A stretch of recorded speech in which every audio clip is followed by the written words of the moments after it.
नमस्कार दोस्तों, एक बार फिर से आपका स्वागत है पीएन झा की सॉल्यूशन मंत्रा में। दोस्तों, आज मैं जिस टॉपिक पे बात करूंगा वो है क्यों बार बार पेश होना पड़ रहा है गांधी परिवार को ईडी के सामने। दोस्तों, अभी हाल ही में आप लोगों ने देखा होगा 2 या 3 बार राहुल गांधी को ईडी के सामने पेश करना पड़ा और बाद में सोनिया गांधी, प्रियंका गांधी भी ईडी के सामने पेश हुई। और इसके तौर पे कांग्रेस ने बड़े पैमाने पे हंगामा भी किया। तो मैं कौन सही है कौन गलत है ये नहीं बताना चाहूँगा, लेकिन मैं ये बताऊँगा जो ओवरऑल ये केस क्या है। दोस्तों, ये केस ये है कि लगभग 1937 ईस्वी के आसपास जवाहरलाल नेहरू जी ने एक नेशनल हेराल्ड पत्रिका का स्थापना किया था। यह जो पत्रिका चलती थी, यह पेपर चलती थी, वो एक कंपनी के थ्रू चलती थी जिसे एजेएल कंपनी कहते थे।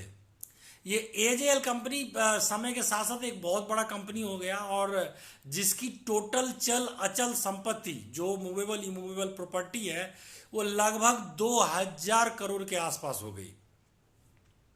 बाद में क्या हुआ, यह पेपर ज़्यादा चला नहीं। 2010 के आसपास धीरे धीरे वो बंद के कगार पे पहुंच गया, 2008 के आसपास ही।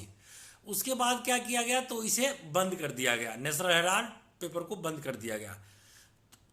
बंद तो किया गया, ये तो बिल्कुल सही बात है।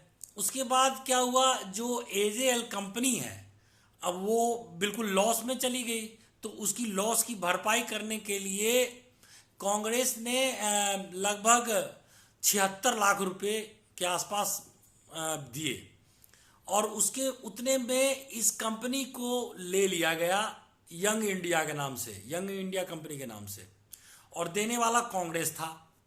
इसमें क्या हुआ, टोटल ओवरऑल क्या हुआ, इतनी बड़ी कंपनी को 1 करोड़ से भी कम राशि में यंग इंडिया ने ले लिया।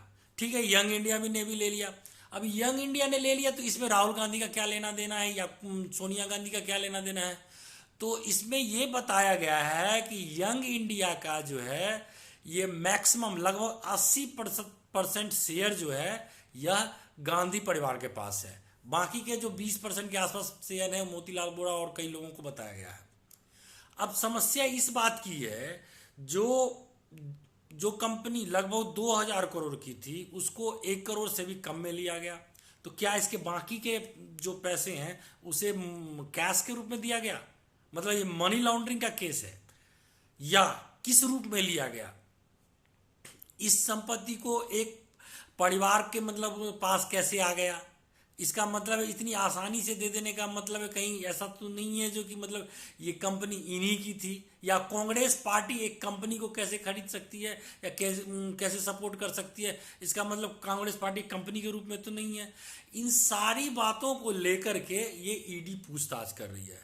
तो मतलब ईडी को सरकार यूज कर रही है, सरकार विपक्ष को दबा रही है, ये और क्या बातें हैं वो अलग चीज है, लेकिन जो ओवरऑल फैक्ट्स है ये यही है। और इसके तौर पे जो सबसे पहले केस करने वाले थे वो बीजेपी के ही एमपी सुब्रमण्यम स्वामी थे, और वही चीज आज मतलब सुप्रीम कोर्ट तक गया और इस केस को बंद करने के लिए कहा गया, लेकिन इसको बंद करने की अनुमति नहीं दी गई।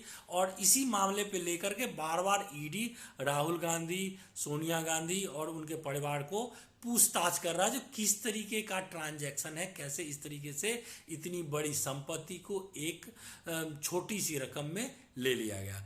तो आज के लिए बस इतना ही। अगले वीडियो में कुछ नए फैक्ट्स के साथ आपके पास उपस्थित होगा। तब तक के लिए धन्यवाद।